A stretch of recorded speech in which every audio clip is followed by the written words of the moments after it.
Yo, welcome back to the Audio Theory Podcast featuring your host Superfly and my host Danny Day Bars Open. What's good? How you been? Feeling great, bro. Feeling great. Short week at work. So grateful for that. Like you have no idea. I was like, oh, it's Tuesday. Oh, week's almost over. Let's have a great time. Recovering from fucking Memorial Day weekend. Hope obviously all those who lost their lives battling. Shout out to their families who are dealing with that. How'd you you told us you were going to Anderson, Nevada? Yes, or Henderson. So Henderson, Nevada, which is, for those people who aren't aware, it's like, I don't know, a little suburb outside of Vegas, like maybe a 20-minute drive or some shit. The house looked dope though. Yeah, the house was dope. It was older than I expected on the inside. Like, I mean, it was like the decor and everything. Like the couch had like these fake ass rubies in it and stuff. It was kind of tacky. Like that's some shit you would have bought if you were trying to stun on people in like 1940 or some shit. But like old Vegas. yeah, like old Vegas. So that kind of was a little odd, and they didn't have like body wash and shit like that. But I mean, we really came out there to just like have the pool, just get faded in the house and sing karaoke, which my brother ended up bringing. I didn't even know he was bringing a karaoke machine, but it was dope because we were able to just log onto YouTube and like literally find any song we wanted to sing or rap to. Yeah. And then we had the speaker and it was like all loud and everything, so it felt like we were really performing for a crowd of 2 people, which ended up being, but it was dope. It was super dope. What's your go-to karaoke song? Because I've only done karaoke once, but like this is always the song I try to pick whenever I think about doing it again. If I'm like at a standard karaoke spot and I know they're gonna have like the same catalog of songs, usually my go-to is Nice and Slow by Usher or Gone by NSYNC. For whatever reason, those 2 songs like I can sing in pitch and like nice. Yeah, sound Gone fine. by NSYNC. I don't think anyone else has ever done that song in karaoke version. I love that song. I tried singing Chris Brown. I'll never do that again. That was impossible.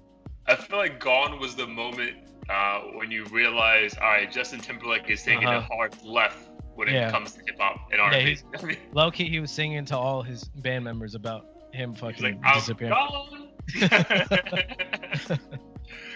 Nice, dude. My Memorial Day was dope, man. So I spent last week in Rhode Island. Now I'm back in New Jersey, New York. Saturday, me and my girl went to one of my boys' bar in Brooklyn to support him, order a couple drinks there, and kept it moving. But we wanted just to drive through Times Square and like see how that shit looks. Bro, it's exactly how you see it on TV. Like that shit is empty. Like I'll send you a picture and post it on one of my shoulders, whatever. But bro, like it was me, my girl, maybe like 7 other people out there, and like just cops. Damn. So like I Am Legend. Dude, exactly like that, bro. But like besides, like Lisa, like the lights were still on, like as if the stores were open, but they were all closed. But dude, we were taking pictures in the middle of the street, like fucking, like you have enough time to pose without a car even being remotely near you. Like it was it was dope. And then dude, fucking Sunday itself, bro. Like this is like the issue I have with day drinking is like, bro, I don't know how to like when it's a night thing. Like I know how to pace myself. Like yo, all right, we'll ease into the drinks at 8. You know, around 9:30, nice little buzz, drink some water, blah blah blah. Yeah. Bro, when I started drinking like at fucking 1 o'clock, bro, I was like, dude, by 6:30, I was done, bro. It's because by the time it's 6 o'clock, then you're feeling like you should keep going, but you can't. Yeah, dude, exactly. Like yo, I started like we had like mimosas and everything, and like, bro, it was legit 6:30, and I was just like, fuck. And then, dude, I think I was in bed by 7:45, and the party kept going on until fucking like 3 in the morning. So like they were like, yo, where's Danny at? And I'm like, yeah, like, no. I kind of wish I did go to the Vegas Strip. That's one thing I forgot to do. We'll see how barren. Bro, just see how, because all that shit's still closed. Yeah, it's all closed. I know people are technically like still kind of walking the strip. I don't know if I don't think it's prohibitive, but it still would have been interesting to just like do that and kind of have a drink in hand or something and walk around and check it out. But we forgot to do that. That's why my girl girl wanted to do it, bro. Like, when are we gonna be able, like, to say we did that? Like, is it probably never gonna, hopefully never happens again. So I was just grateful to, like, be, like, the cops didn't close anything off. We were able to walk, like, literally up and down 47th Street. And, bro, there was no one out there, bro. Like, because my mom's favorite store is the M&M store. So I took a picture in front of that. Oh, yeah. Bro, I was like, posed, like, 15 different angles because like there was just no one remotely close either on the sidewalk or on the street. So yeah, definitely a cool experience. And yeah, like you tell your kids that, hey, I was in the middle of Times Square doing like the worst pandemic the world has ever seen. Right. And I'm assuming by New Year's, like, you think people are gonna be out at bars and stuff? I mean, dude, people are like really like trying to support local bars out here in New York, man. Like, so I think so, bro. Like, dude, so I'll find out properly next week. But dude, like all my friends who live in Fort Lauderdale, Delray Beach, Boca Raton, bro, apparently that shit is all back to normal. Like, bro, like shoulder to shoulder, like trying to fight to get a drink. So, bro, like we're about it's to gonna see be so in the next trippy seeing that. Yeah. Bro, but we're really about to see the next 2 weeks, like how bad this shit is, right? Because if this shit like is properly still contagious, like, bro, these numbers are about to go through the fucking roof within the next like 10 days. Yeah, that's wild. My girl who lives in Orange County, as you know, apparently her parents went to a Korean barbecue, and it's like, as you know, it's really difficult to social distance in those establishments because it's just like a big ass table full of everyone. And back to back, but I think they just basically have a different capacity now, so you can still go kick it. You just have to wear a mask like while you're cooking the meat and stuff, and then take it off when you're eating. Like, it's kind of lax. Yeah, dude, and like we recorded on Wednesday, so I went out Thursday night last week, and dude, Federal Hill, which is like the most popular spot in Providence, Rhode Island, bro, bumping. Like, just they only allowed outdoor seating, and it was like a gorgeous 65-degree night, so we ate outside. But bro, every restaurant was packed, bro. Like every single one. I'm like, bro, like these, again, to Rhode Island's defense, they have like the lowest number of like deaths per state. So I kind of get why they're like, yo, let's just open shit up and we'll be all right. But it was pretty eerie, bro, because like literally like when the waiter came, when the chef came to take like our order, like I was like confused as to like, all right, how do I do this again? Because like it's been fucking like 2.5 months. I know, trying to remember how to be human in this time. I know, and yeah, dude, like he wanted to hug us, and I'm like, bro, I know you're a family friend, but like I don't know what you've been doing these past 2 months. So, like, that's really another weird thing is like some people like want to hug you, other people like want to shake your hand and then just sanitize it right after. I'm like, I don't even know what to do anymore. I just feel awkward as fuck, like during every interaction. Dude, my girl's parents bumped into 2 of their friends while we were like waiting to get our table, and as they were leaving the restaurant, they like met, and we were like, dude, super touchy and lovey-dovey, and like, dude, me and my girl literally stood like 7 feet away, and then like they obviously wanted to like see us and meet us, and like my girl went because like it's her parents' friends. I was like, it was good. Like, like, you know, I'm not like, my dude, I don't know you. I don't know what the fuck you've been doing. Like, there's no fucking way I'm giving you a hug right now. Yeah, for real. But yeah, man, it'll just be like, yeah, we have to like really like analyze these next 2 weeks, and then we'll fucking see. Because dude, if there's not a second wave after Memorial Day, then there's not going to be one. Like, I feel pretty. I'm not a fucking scientist, obviously, but I feel pretty confident, bro, because everything I saw from people at beaches, from what I was around, bro, people were all like out Memorial Day weekend. So if it doesn't happen now, I don't see how it happens again. Yep. So hopefully things will be back to normal soon and for good. Because I don't think we can handle this. It's funny. We walked by the obviously in Times Square. It has like the ball drop thing, and it still says 2020. Bro, I was like, bro, take that shit down now, bro. Like, just fucking take that shit down now, and let's just fucking wait till next year. That's sad. I remember towards the end of last year, we thought like, well, we were mainly talking about music and stuff, but I thought just 2020 was gonna be like this monumental year. Sounds good to even say it, but now it's like the year from hell that changed everyone's lives. Dude, thanks, bro. In so many ways, and like so on Monday will be like the halfway point of the year, which is fucking crazy. So you hope like the second half of the year is so much better, which in some kind of way, like knock on wood, like how much worse can it get? You know what I mean? But we'll just fucking we gotta wait and see. But obviously, definitely salute to all the people who lost someone for Memorial Day. Like there's a reason. It's not just a reason to have a barbecue and have a party. So sure. Salute to all of those who served for us. And but yeah, man, let's get into it, bro, because this may be like the least amount of music we talk about on a fucking podcast, because like the fucking, besides the pandemic, like the world is just fucking crazy right now. And I guess the biggest thing right now is what's happening in Minnesota. That was on Sunday, or was that Monday when that shit happened? The actual event.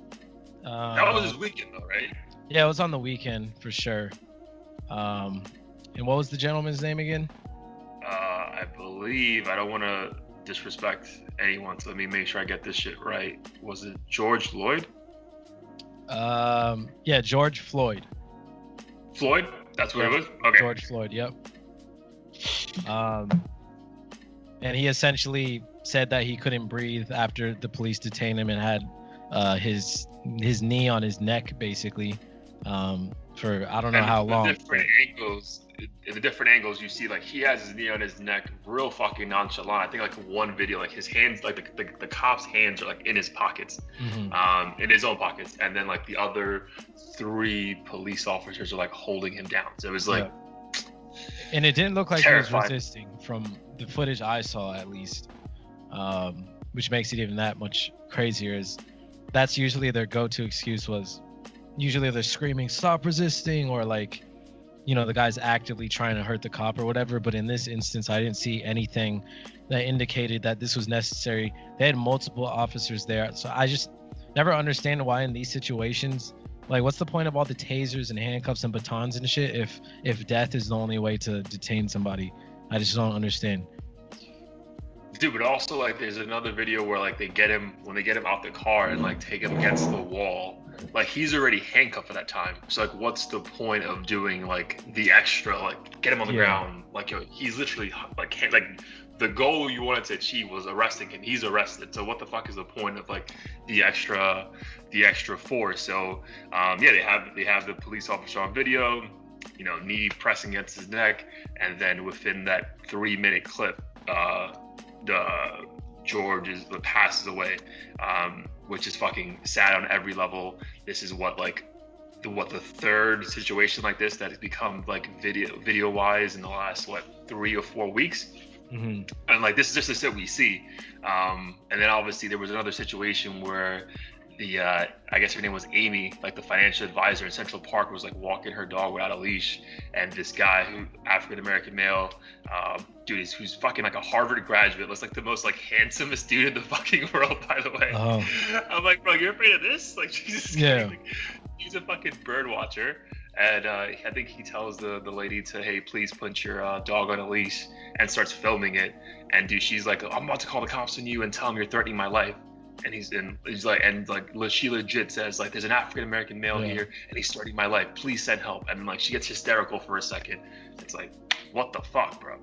So I mean, bro, obviously like we're not gonna fucking like be silly. Like obviously this affects you in a different way than it affects other like brown or white people, right? So like as a minority, like I get fucking terrified from the cops just because like from the areas I grew up in, and like obviously like people don't really know what the fuck I am. So maybe we'll get into like the different psyche that maybe like whites or like racist white people or cops have towards people of my complexion.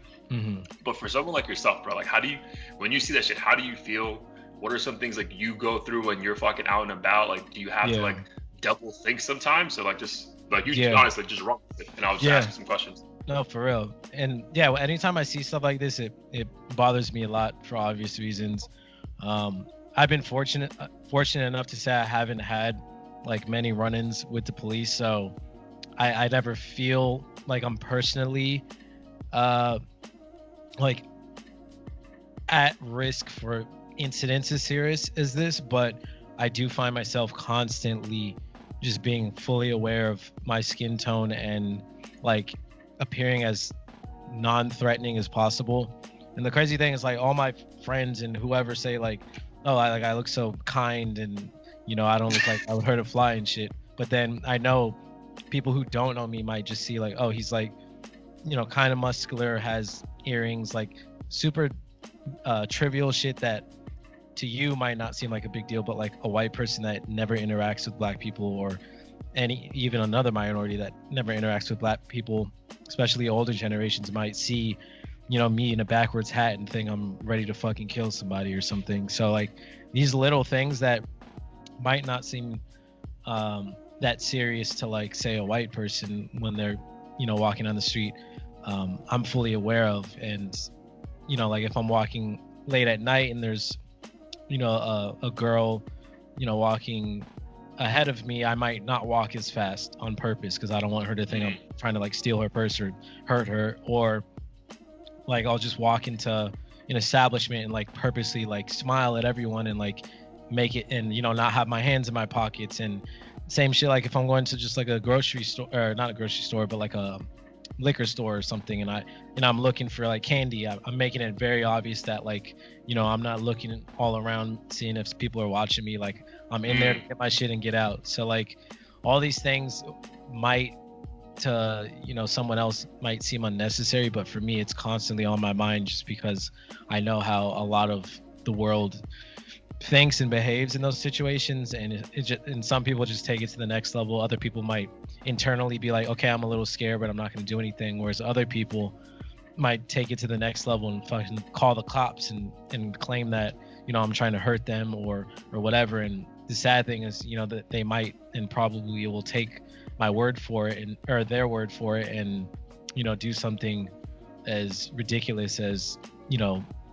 hold my throat down and prevent me from breathing in oxygen, and just treating me like an animal, which is crazy. So yeah, it's weird. I think as I got older, I realized how much I'm aware of my blackness, and like no matter how educated or smart or kind I might seem to my friends and family, I still feel the pressure to earn it from other people.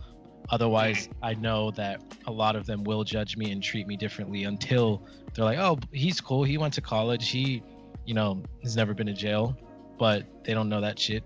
We're not gonna take this shit back to like fucking World War II, where we're fucking like wearing patches on our shoulder that Right. This is a good one. Yeah. You know what I mean? Like, Yeah, exactly. And I'm like, sometimes I'm like, maybe I should dress more scholarly and preppy, but I'm like, fuck that.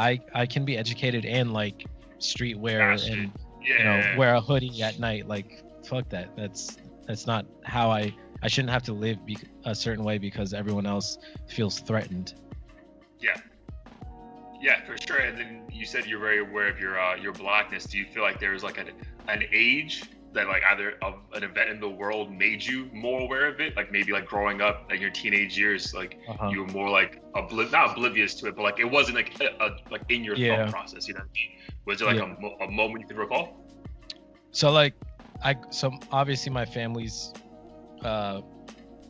looks just like me. Everyone's like similar complexion. But I grew up in from when I was born essentially till I was 13, I grew up in Beverly Hills. So everyone around me I was the only full black male in my class. One of my friends, he was half black. And then there was 2 black girls in my grade, and that was it. So I got accustomed to being the only black person like for most of my life. And then my parents got divorced, and I ended up going to a different school that was near my mom's new place, and that school is 80% black and Hispanic. So it was weird because I felt almost uncomfortable there the first couple weeks because it was just such a new environment, and like I could tell that a lot of the kids treated me a little differently just because I behaved and like dressed a little different than they did. Like these motherfuckers were all like decked out in Jordans and like lived in fucking Inglewood and shit, and I'm this kid who's just from like this suburb that lives around a bunch of like white kids and stuff coming in, and like everyone's asking where I'm from, and they're like, oh, Beverly High, like assuming I got like millions in my personal bank account and shit, and just treating me differently. So I think that's when I like really, I guess,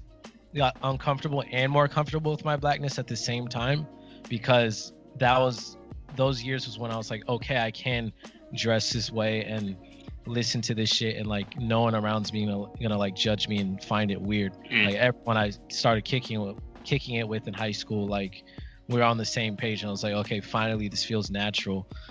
And then when I went to college, it was almost like doing a 180. Like everyone around me is white again, essentially. These kids are from like, you know, rich neighborhoods in New York and on the East Coast and stuff. And I just found myself again, like feeling a little ostracized in certain situations, not really being able to relate.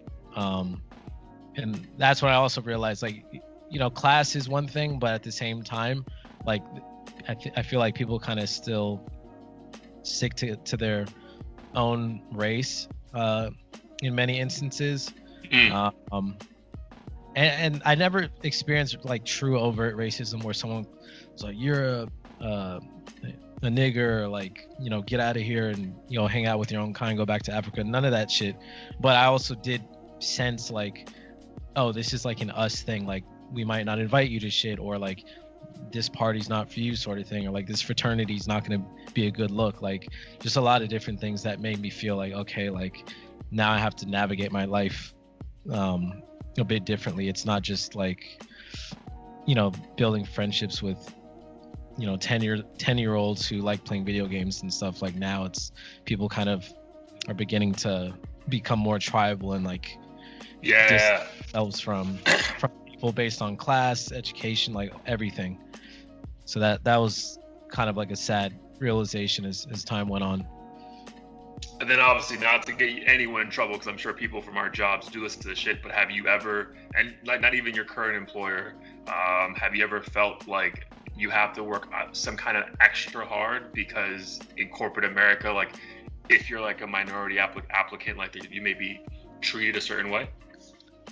For me, I think it really depends on the company. I'm pretty sure I've interviewed for roles where like I felt like it was very fratty and like everyone's like super macho and straight white male, like, yeah, let's chug beers type shit.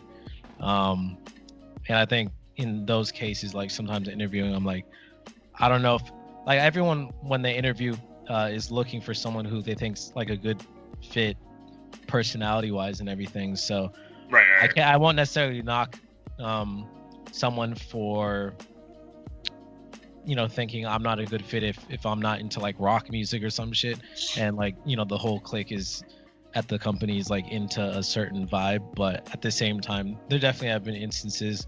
But I did want to bring up one crazy event that happened at one of my jobs not too long ago. Was you know, obviously not going to name any names, but I had set up a meeting with this white woman who she and another individual were going to help me on this project essentially. And like a week later, she happened to be in the office because she was based in a different office, and she messaged me and was like, hey, like I'm in the building, like just wanted to stop by and say hi, like if that's cool. And I was like, sure. So I tell her like where my desk is and everything, and then she shows up and she's like, Blair? And I turn and look at her, and her jaw drops. And we only had like one phone conversation at this point, and she looks at me like this bitch raised me when I was 4 or something. Like she was just in complete shock. And I was like, I just stared and kind of smiled. And she's like you don't look anything like you sounded on the phone. And she's like, what does that mean? She was like, I thought you no, it didn't even stop there. She's like, I thought you were a white nerdy dude. And I think I was so taken aback, like I didn't even get mad right that second. I was just like, this is awkward, because she did it in the open, like dudes I work with and manage and shit like were right there.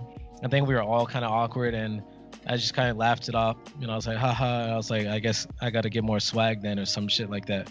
And then her subordinate was this black dude, and he tried to like kind of diffuse the situation. He's like, yeah, like when I'm on the phone, people think I'm white too, haha. But this motherfucker, he's like, I don't know, he's a whole nother story. But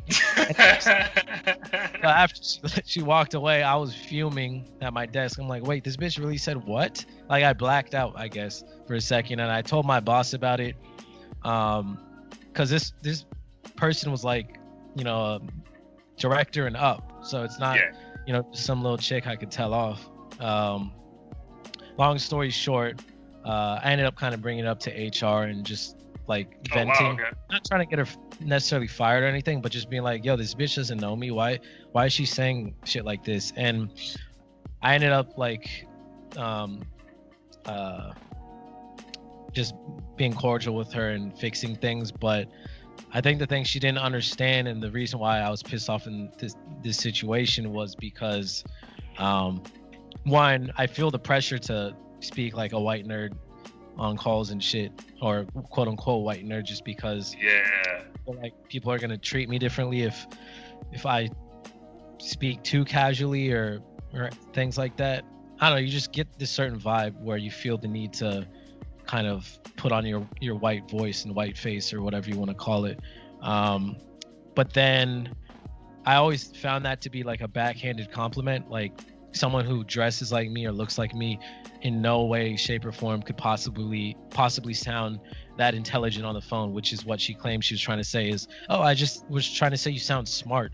But it's, even if it wasn't intentional to like insult me, it just goes to show how like in our subconscious we've trained ourselves to think that like whiteness means smart. So if I had spoken a different way, like, you know, then I'm an idiot. If I sounded black, you know, I'm not smart.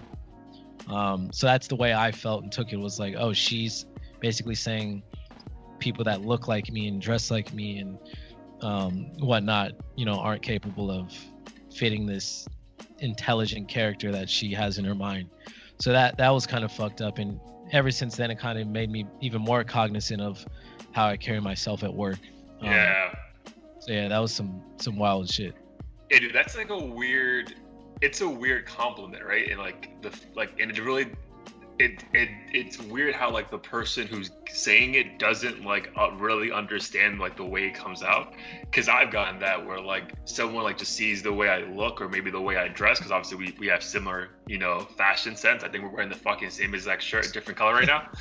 But dude, like someone like I think it was maybe a teacher or someone has also said to me like, oh, like you're so articulate, that really caught me off guard.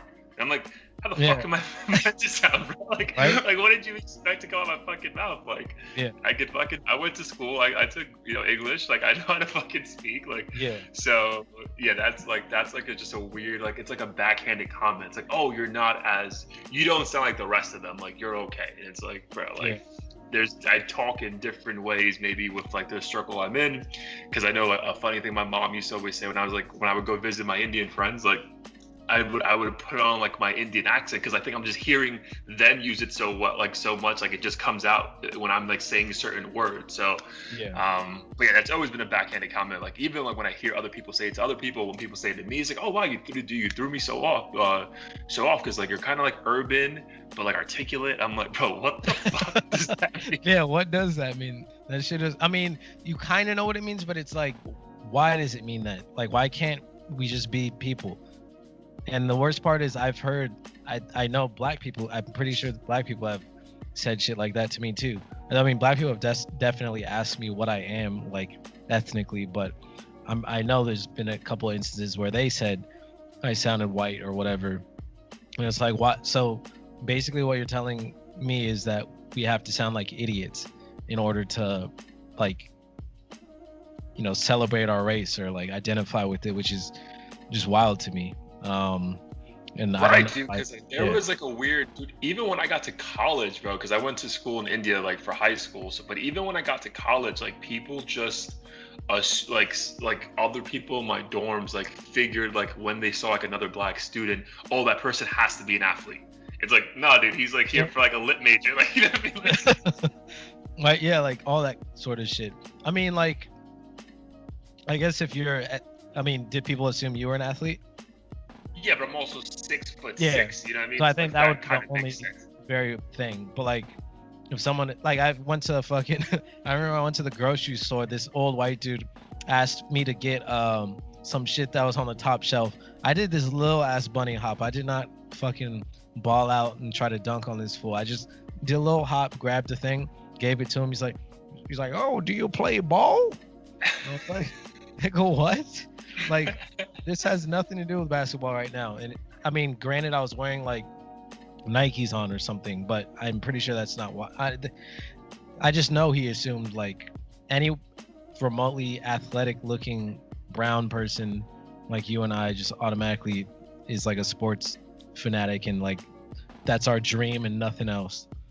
Right, there's people who like there's black and brown people who fucking, you know, write books like fucking are economic majors and shit. Right. Yeah, dude, like, and it's weird. So like we'll flip it into my perspective on it, bro, because I've always been the minority in most circles I'm in. So like it's funny how like you said as you gotten older, you've like kind of like it feels like more tribal, right?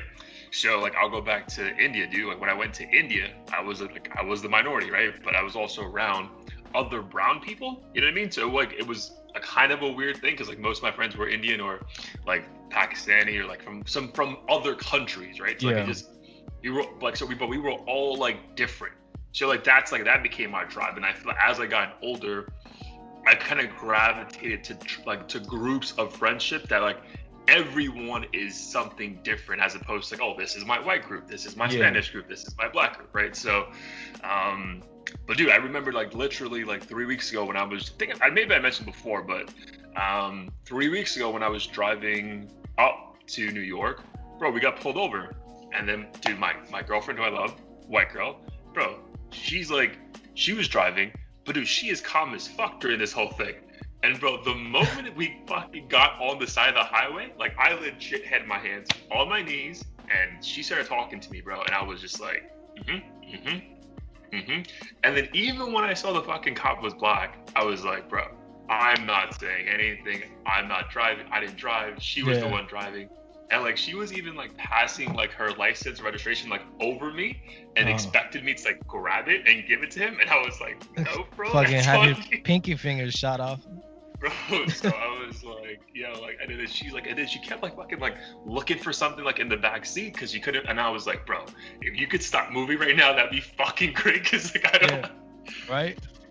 But then I go to that, like, so again, a lot of people when they see me, they don't know what the fuck I am. But in my mind, I'm like, bro, but I'm clearly not like, and just us thinking that white is the easy way out, right? So like, I'm clearly not that. So like, I remember my mom would be afraid, like if I grew out my beard, she's like, listen, like, you know, Trump, you know, hates Muslims, so I don't want them to think you're this thing and you get in trouble. And then if I dress too fucking hood, they, oh, well, you look like, you know, your black friend. So it's like, bro, like, I know I'm not whatever is considered the good thing, which is clearly in America, like white Americans have it easier. So like, bro, I sometimes get nervous, but I feel like I've never felt it the way you felt it. And then I have one of my best friends back in Miami. He's black. He's actually from Haiti. And then he would tell me fucking horror stories, bro, because Hispanics are weird, bro. And obviously I can say this being an Hispanic. So even though there's a lot of fucking Hispanics who are like Afro-Latino, like fucking are dark as hell, like dark, bro, like I feel like sometimes they only identify with like blackness on like when it's fucking convenient. So like he had a Venezuelan neighbor, and like he would go down to his gym, and dude, she would freak out every time like she was alone with him and just fucking leave. And then so clearly she was scared of him, right? But then like, bro, like it's funny how like she didn't understand, yo, he's also fucking terrified of you. You know what I mean? Like, God forbid you do some dumb shit. You call the fucking cops over some fucking ridiculousness, like him working out his own fucking gym. And then like, it's that paranoia, like, bro, like you're scared of me, but I'm equally fucking terrified of you, because I don't need you to fucking overreact over some dumb shit. And now I'm in a fucking bad spot. So it's, it's just a different world, bro. And it's like, and like sometimes I think like life would be low-key easier like if we were in Europe or if I was back in India, because it just feels like you could be a bunch of different. And it's weird, bro, because we're like the United States. Like I feel like we always had that catchphrase growing up, oh, this is a melting pot of America, blah blah blah blah blah. Then you keep seeing this shit here, and it's like, bro, I feel like when I was in India, or like, dude, which isn't even true, bro, because Indians are fucking mad racist against like like if you're a white, like a very fair-skinned Indian, there's a lot of times like you're racist towards like dark-skinned Indians. Like they even came out with a product called Fair and Lovely, where legit makes your fucking skin like fair. So I'll take that back. Maybe they weren't overtly racist to me because like, again, you don't know what the fuck I am. So like I can kind of chameleonize with like whatever the fuck is going on. But dude, I like in Europe, bro, like hanging out in London to go visit an ex, and like, bro, like Indian people, Pakistani people, black people, white people, all hanging out, and it's like never an awkward thing. You don't feel like you're getting fucking eyes from the bar. And I feel like there's a fucking story of overt racism like every fucking day in America. And it's like, dude, is it here? Like, should we get the fuck out of here and go somewhere else and just set up shop? Like, have you ever felt that like, yo, maybe if I fucking move to like Australia, it'd be fucking dope for a year or something? Yeah. I've definitely had it cross my mind. Not necessarily Australia, because my brother, he told me over there they're super racist. I know my girl, oh, really? Who's Asian, like, she doesn't hate Australia like for it, but like she has a bad taste in her mouth just because people would make fun of Asians. I think Asians over there get it like way worse than any other race, and for trivial reasons too, like stereotypical shit. Like his the place he was staying at, the mother, his friend's mother-in-law essentially was like, yeah, we don't like him because they don't know how to drive properly and, you know, walk through traffic without looking both directions. Like dumb shit like that. No real, you know, deep-rooted reason to fucking hate a whole entire race. But I know, I mean, I've even talked to my dad about it because, I mean, he's from Jamaica, and that's like one of the few countries or only country I've been to where like it's just run by people that look like me. Yeah, the majority is black. Yeah, kind of like what Atlanta's like in the US, which is why that was always like something that crossed my mind, like what would I like it in Atlanta, because apparently it's like just predominantly predominantly black city and run by blacks, and DC too, right? It's like that. I think definitely more so than other cities, from what I hear. But yeah, I don't know, like even in Asia, like I know they're definitely racist against like everybody over there, like themselves, whatever, but I never really felt kind of like out of place for whatever reason. I mean, granted, my girl's Asian, so like when we go around places, I kind of like feel like I have that extra comfort, but at the same time, I didn't like whenever people like looked at me and shit, I didn't think it was coming from a place of hate. I think they're just more so intrigued to see someone who didn't look like them, sort of thing. Whereas even in the US, sometimes I'll go places and like it'll be like a random white dude, and I'll just be in a bar that's predominantly white, that's not playing hip hop. It kind of looks fratty or whatever, and kind of get glares here and there, kind of like, what are you doing here? Even though they're not saying that.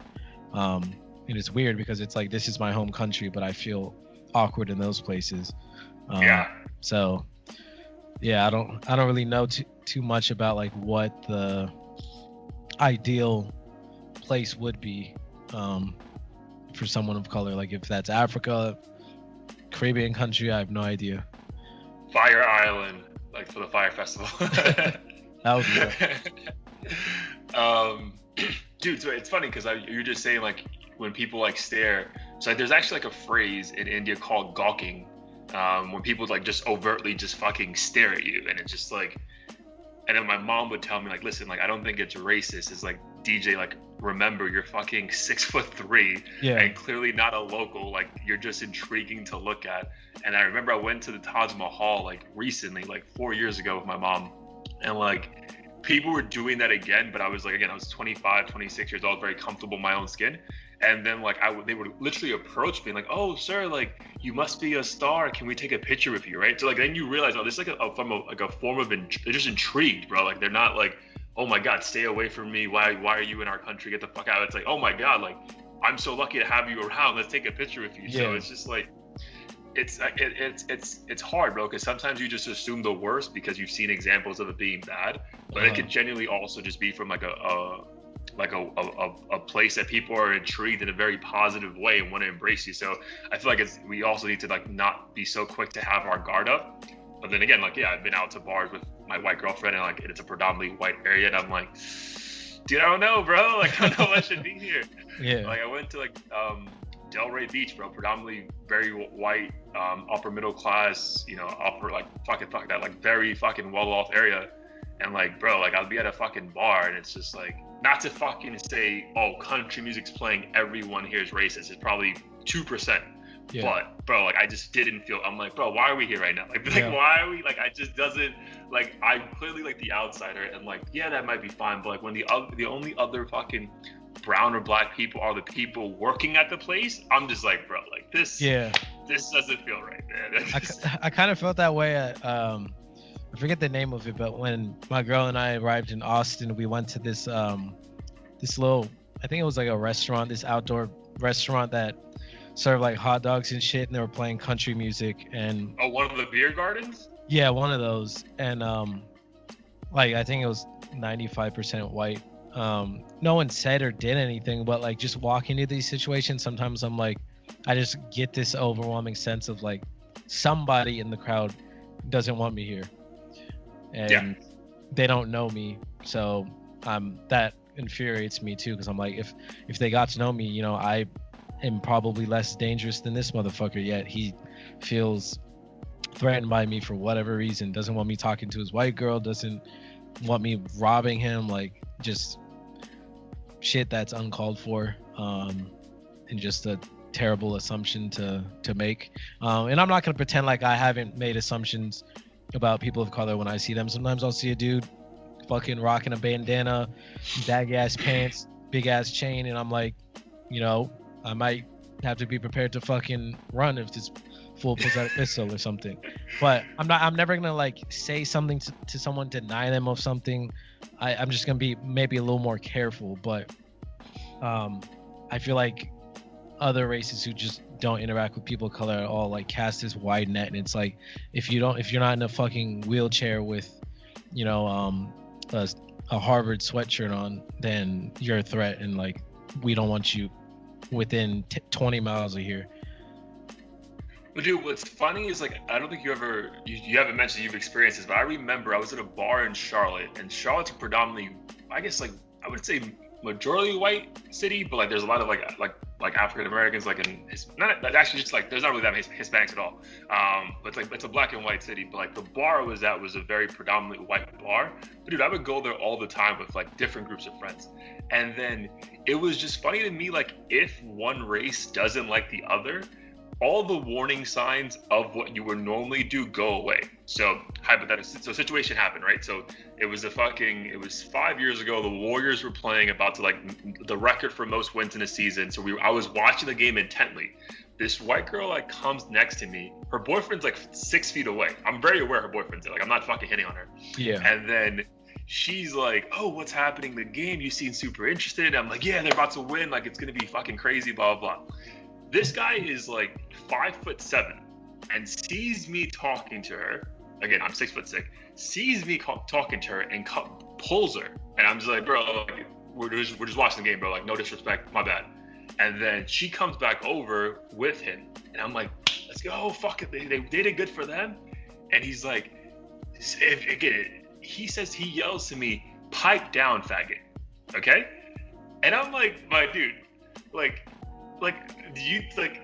How does that work, bro? Like, how does that work?" I'm like, "Bro, if I saw someone my height, I would be like, bro, white, black, or Asian, I'm not fucking with him, right? Especially if I'm like 5'6". Yeah. I'm like, bro, like, what got into your head?" And dude, it was clearly because like my group of friends were like darker, and he was just like wasn't about it, bro. Like at least that's the way I took it. Because I'm like, bro, there was no interaction with your female once you walked away. I'm literally just watching a basketball game. So it was like, I was like, bro, like I need to get the fuck out of here, because I was literally about to fucking like destroy this human being. And I was like, bro, but it's just funny how like I feel like when you hate something so much, like you're not even cognizant of like, you know, there's probably a bad idea, like it's probably gonna fucking kill me. You know what I mean? You just like, I fucking hate you. I gotta tell you, I fucking hate you. So that was like, at least that's the way I took it, and it felt very like, it was weird, bro. Like the way he said it, I was like, damn, bro, like that was aggressive, bro. Like that was like out of nowhere. Yeah, no, that's wild. And yeah, he must have just, I mean, I feel like a lot of dudes do dumb shit when they're trying to like look cool in front of a girl. I'm sure that was and obviously we were at a bar as well. But I was just like, bro, like if it wasn't racism, bro, like this guy has the fucking biggest balls in the world. Because I was like, bro, what the? Are you crazy, bro? I always think that when I see fights between two races, like there comes across my mind like, you know, is this gonna take head in a direction that's pure racism and like not even to be about the original issue? Like, you know, it'll start off with a couple cuss words and shit. I'm just waiting for, you know, nigger and chink and whatever else to come out, because I feel like a lot of people have this like hidden animosity, even if they don't consider themselves racist. I feel like most people don't consider themselves racist unless they're like straight up in the KKK or some shit.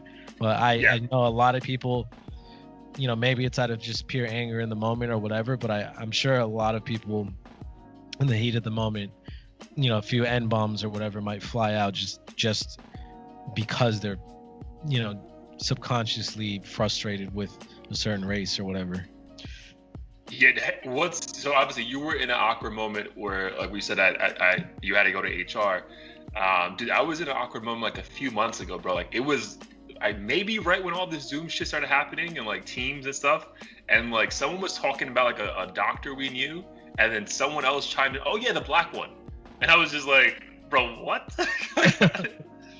That's awkward like, too, because those moments aren't like technically racist, but just right. It wasn't racist at all, bro. But it was like, that's how you remember, like not like, oh, the tall one or the guy we met at that convention. Oh yeah, the black one. I was like, bro, like my face on Zoom was like.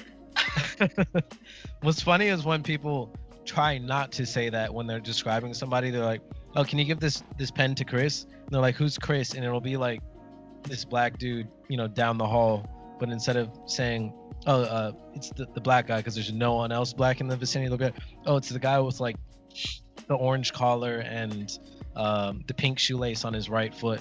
Like, go find him. As opposed to, oh, it's the black guy. Because some people will be like, well, he is black. Like, what's wrong with that? Dude, no, 100%. Like, I don't think it was racist at all. It was just like funny, correct? And I feel like with all this, like, you also find yourself in funny situations where like people are overtly trying not to be racist, and it's like, bro, just stop. Like, you can just say what you want to say. Like, it's okay. Yeah. I mean, yeah, dude. I feel like we touched a lot of fucking things on that subject. I know there's like a whole bunch of things going on around now where people are talking about, like, you know, white people are the problem, and even if you say you're not racist, if you're not doing anything against it, you're probably you are the problem. Which, again, agree to disagree. Like, everyone has their own way of dealing with it and trying to do their part. But I feel like it was a perfect time for us, obviously, especially you. That's why I was trying to toss it up to you, like, just to get the black and brown perspective when, like, again, there's a million things going wrong in this country, let alone the world. And it just sucks. Like, this is still one of them when, like, we should be trying to be better at all costs, right? So, yeah. I feel like that's an easy transition. Then it's on what we're going to talk about mainly, with Doja Cat being canceled by America because she was in I think the platform is called Tiny Chat. Yeah, Tiny Chat. Which is like a Zoom kind of thing where, like, just like, I guess like an old school kind of thing where you just have a bunch of people in a chat room, but now it's like video. And, you know, there was a bunch of, she claims, racist people there at all times, but it's really for everyone. But they caught the clips where it's like a lot of like white supremacists saying things to her and she's like not disagreeing with it or blah blah blah blah. Yeah. And then there's like a video of her talking about how like she hates her hair and she wished she had a different kind of hair, wherever the case may be. And then she had a 45-minute clip on Instagram Live where she's just like talking about what happened. So first of all, how did you take the first part of it where, like, when we were getting the information, and then how did you feel after she actually went on live and apologized? So when I first got the information, I think I was more surprised by the tweets and like her behavior as opposed to the white people in the chat, because I think she even debunked it in her live. I don't think they technically caught the racists or the people in the room necessarily saying anything racist, right? But I think someone confirmed that a lot of racist people tend to gravitate towards Tiny those kind chat. Of chat rooms. Yeah. So I mean, maybe there was a couple racists in there, but I think I was more disturbed by like her fucking just twerking and like saying the N-word and saying she hates her hair and she like exclusively dates white dudes and all kinds of stuff that kind of pointed to the self-hate accusation, because like all this stuff, it seemed like she was voluntarily ranting about it. So it seemed pretty clear that this was somebody who was ashamed of some of her heritage, and I feel like since at least I know a lot of biracial people deal with this sort of thing where they kind of have to pick and choose a side because one side like just doesn't want to accept them whatsoever, for whatever reason, just because they're too different. So in my mind, I'm like, okay, makes sense. Like, she's this girl who's like not black enough to be cool with the black girls and stuff, but not white enough to be, considered, this pretty white girl who can be, loved by all the white men. And I feel like she just went with the side that she felt was better, which in a lot of people's minds is the white side, because that's where all the privilege and shit is. So unless it's convenient, that's the side these people, I feel like, want to gravitate towards. Unless it's time to be cool and swaggy and shit, then all of a sudden you want to fucking wear a weave and twerk on stage and stuff. But when it's the time to be, the highest tier of human being in this country, then you want to be white and like shed off all your blackness and brownness. Yeah. I mean, I agree with that 100%, but for me, it was more so like, bro, I don't know about canceling her or whatever. Like, that's not for me to say. Like, I think she still fucking makes good music. I think I've had Doja Heat as a Heat of the Week like multiple times. Doja Cat as Heat of the Week multiple times. But bro, it was like you do. It was just bizarre. Like, that's how I took it. I'm like, bro, your behavior is bizarre as fuck right now. Like, just the videos in the tiny chat and the shit she was. I'm like, that's bizarre. And then, dude, like, her IG live, like the way she went about it, like, yeah, she had bullet points, but even that was bizarre, bro. Like, you didn't apologize to the end. Like, you felt you had to like debunk everything first before even just saying, hey, if I offended anyone, I'm really fucking sorry. Like, that was the last thing you said. Yeah. So like, it was, for me, it was like, bro, like, maybe this is a genuine apology, but it's not coming across that way. And like, I'm not anyone to tell someone you need help. But bro, like, this chick, if anything from this, like, you just realize this bitch is like fucking weird as fuck, bro. Because like, how do you like? And she was like saying, oh yeah, I was drunk as fuck. I'm like, bro, like, so you just get drunk on a fucking video chat and like take your pants off and just start fucking, like, it looked like she was like fingering herself, and I'm like, what the fuck is going on, dude? Like, you're a fucking celeb. Like, what are you doing? Like yeah. So like, for me, it was just like, bro, this is a fucking weird ass chick who maybe is insecure about a bunch of things in her life, which all of us are insecure about something. But it just felt like she was more concerned about like making sure people knew what the things she was doing wasn't racist, as opposed to just saying, hey, I probably fucking offended some people by my dumb actions. I'm really sorry about that. Like, I'm working on myself, blah, blah, blah. Like, and then she commented at the end of the IG live, oh, I'm kind of lit right now anyway. I'm like, so you're just drunk now? I'm like, this is just another drunk thing you're doing? Like, yeah, that was kind of like the whole rollout was like, yeah, the whole rollout was kind of like, you just mentioned a couple of times, you have a full team behind you making you number one.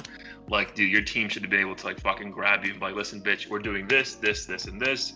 This is how we're going about it. We can't have you doing this anymore. Like, just fucking apologize. Cause that's like the big thing, right? I thought people like want to cancel her. He's like, bro, like, this shit's offensive. Like, your behavior is offensive. And like, I know that we're in a PC fucking nation where everyone gets offended by everything, but bro, like, you literally fucking making yourself like teenage girls. Like, the fuck, bro? Like, you can't, I can have you fucking fingering yourself in a fucking group chat of people. Like, the fuck is going on? Yeah, I mean, so this is like where my dilemma always is with these artists, because on one hand, it's like you want them to be this role model who's, picture perfect and realizes the audience that tunes into them. And then on the other hand, I'm like, I do like them being genuine and being weird if that's what they like. Like, I don't like, I did appreciate her live, like the format. I think it feels like some 10-minute scripted thing. Granted, she obviously prepared for this, but it feels like a 10-minute literally scripted thing. I probably would have been like, oh, someone forced her to do this shit. Fair I enough. appreciated the fact that, can't win, right? Yeah, I mean, I did appreciate the fact that she was like very casual and straight to the point about it, but I didn't necessarily walk away with like, oh, here's this traumatizing experience that led to this, or series of experiences. It was kind of just like, yo, I'm weird, I was drunk, I get drunk sometimes, deal with it. So I think we didn't really get an answer to like why all this weird shit is happening. I think it's cool that like someone as big as her is like in these fucking random ass chat rooms I've never even heard about.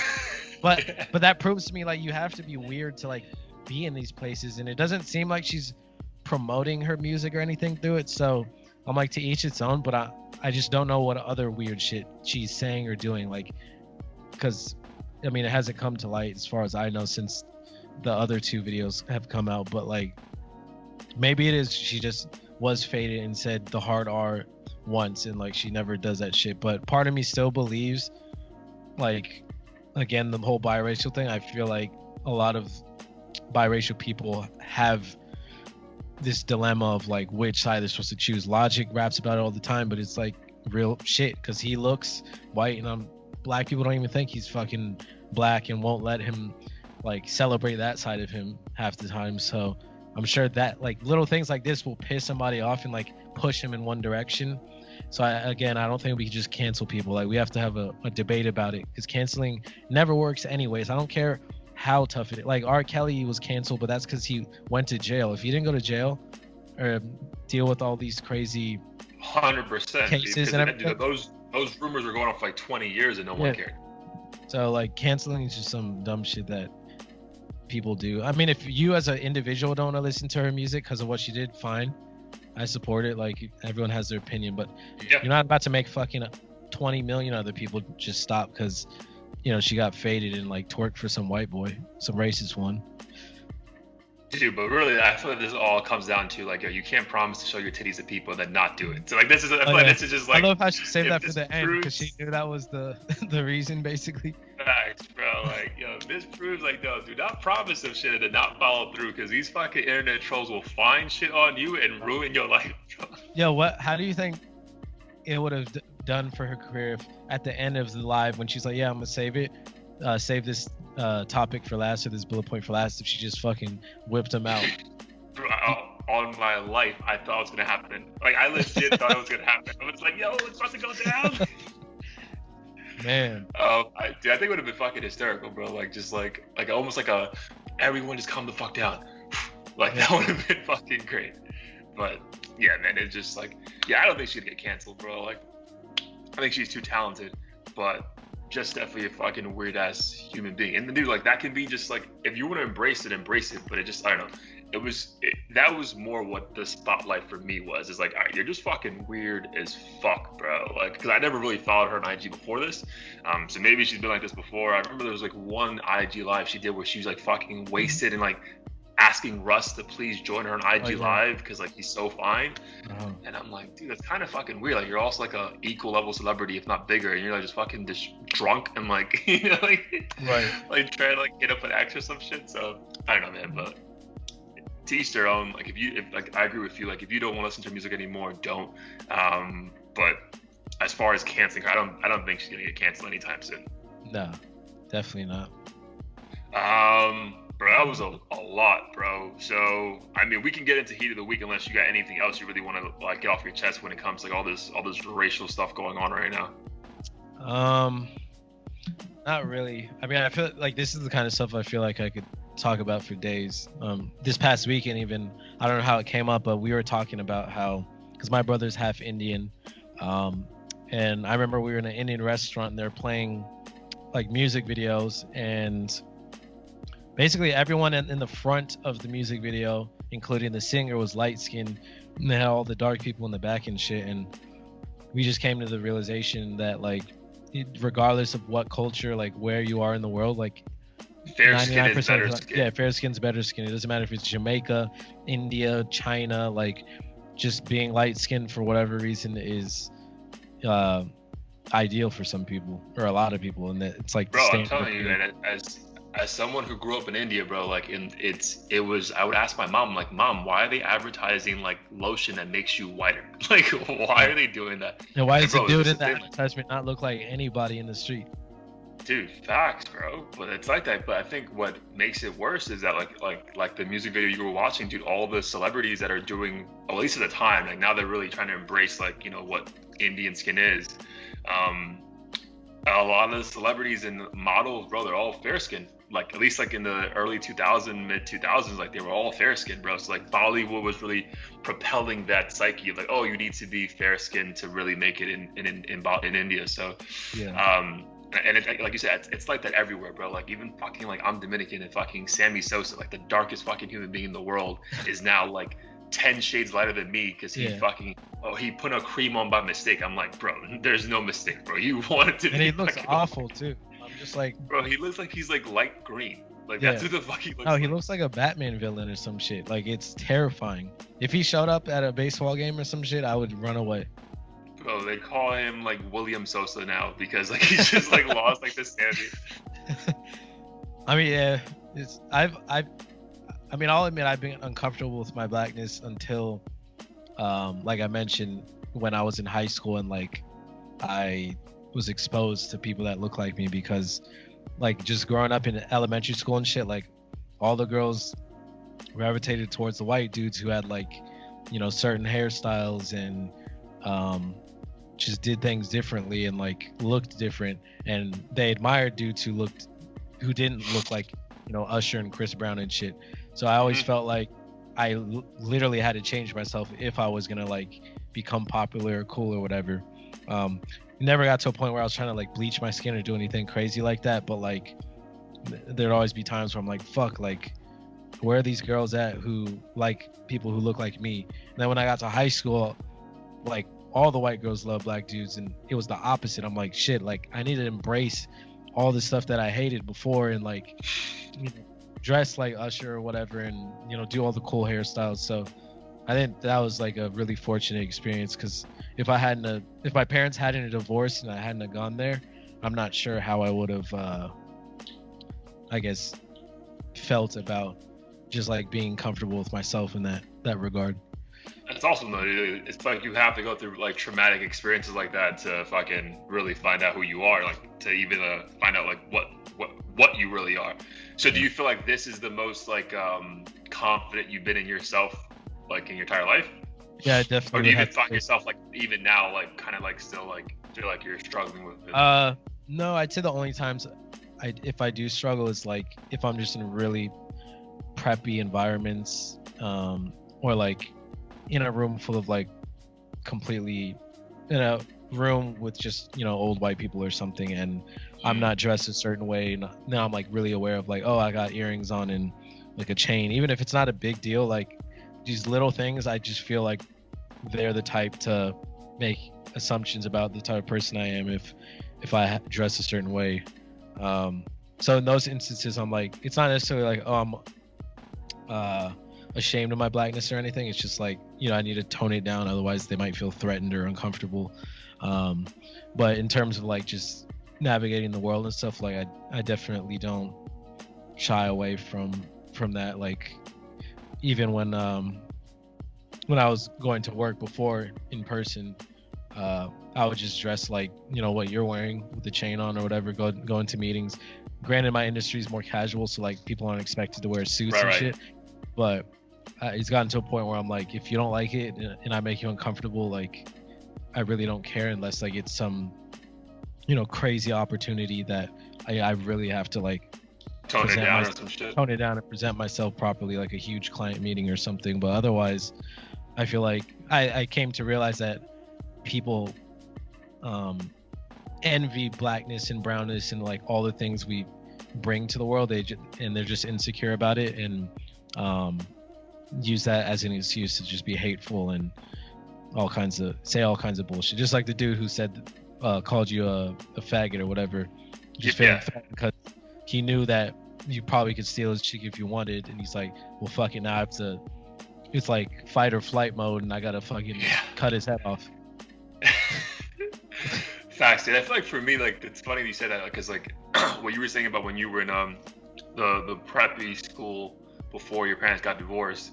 I felt that a couple of times when I was like in Fort Lauderdale, and I'm like, I was like, bro, like I was talking to that girl, like, and nothing came from it, and like my boy was like, bro, like, dude, it's not you, like I know her, like she only dates like you got to be Jewish or you have to be white, like it's not gonna happen. And I'm like, damn, bro, like really, like that's the thing, bro. Like we're like in our late 20s and we're fucking worried about like, well, you know, I can't really date your kind, but like I can talk to you, it's fine, bro. Like, I was like, oh, and it sucks too if you like hit it off, like, and they know that they do like you, but they just for some reason like have to have this barrier.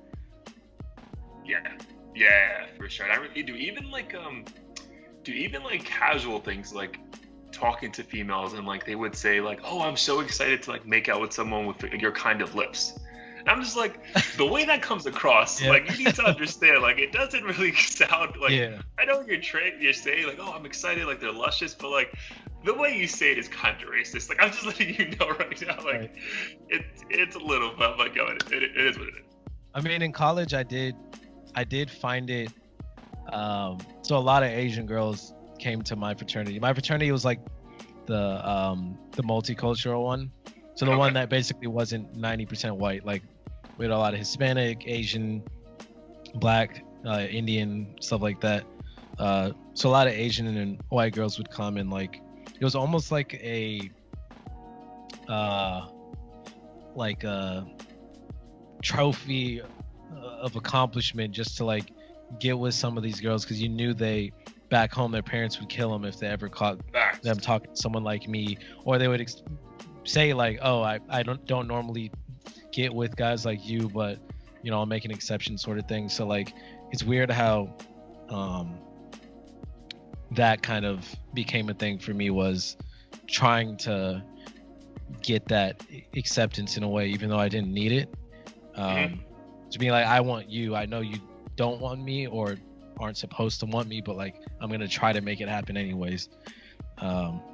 Which is it's just weird how that stuff works. It's so weird. It's like, you know, like you're literally like, dude, because I've dated like a lot of like white girls in my time as well, and it's like, I feel like your parents wouldn't like this, but fuck it, like, you know what I mean? Like it's like you're like low key like thinking about them, like, yo, I'm doing this, you're doing it, motherfucker, like, yo, you deal with this shit. Yeah. But like it's at the end of the day, like, bro, you like who you like, and it's just like I think we both are saying that we've been in situations where like we know the other person likes us back, but there's something in their head like, no, I cannot fucking do it. And it's like, bro, like really, like it just sucks. In the 2000s, we're still fucking dealing with shit like that. But hopefully our kids fucking grow up in a better situation, you know, when that time comes. So dude, before we dip out, we obviously gotta give people the heat of the week. We've both set up fucking playlists on Spotify and Apple Music, so fucking go search Audio Theory and you'll be able to listen to all the heat of the week. So take it away, bro. I want to remember what the fuck I was listening to this week to really make a proper comment. So the song that I've been bumping recently, which is new, is the Migos Young Boy Never Broke Again track. How is that?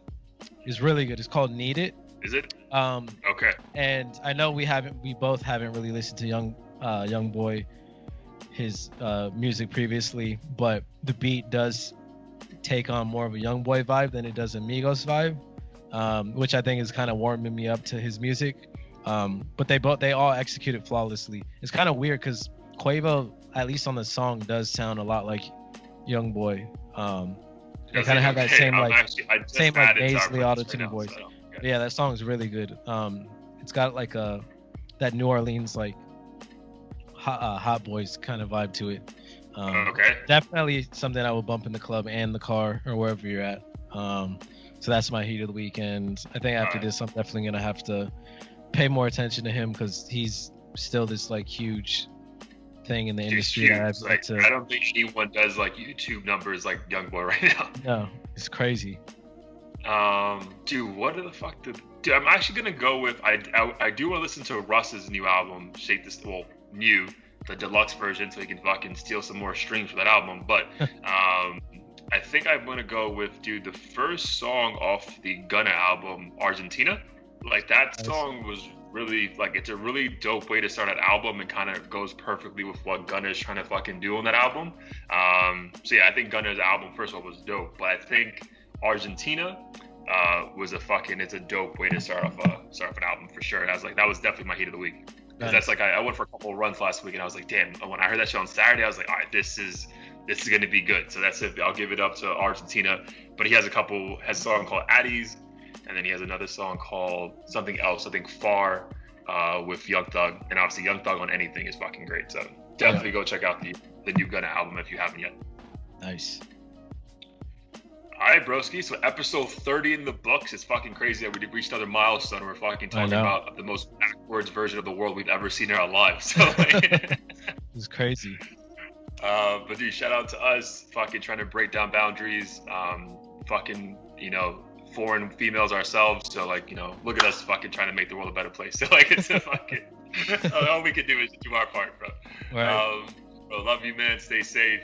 And obviously, please, everyone, keep listening to fucking us on this platform, iTunes, what are we on? iTunes, Spotify, YouTube, TikTok, bro. We're literally on everything, bro. So just fucking find us, listen to us, share it. Anything else you want to add before we dip? No. Yeah. Check us out on all the platforms, and don't forget to follow us on the new playlist. You can either search Audio Theory Heat of the Week on both Apple Music and Spotify, or on our YouTube videos. The links in the descriptions as well. So be sure to check that out. Amazing. We'll be back for episode 31 next week. I'll be back in my first setup of lockdown. So we'll be back. I'm back in Florida as of Sunday. Nice. All right, my dude. Dope. Peace, everybody. Peace.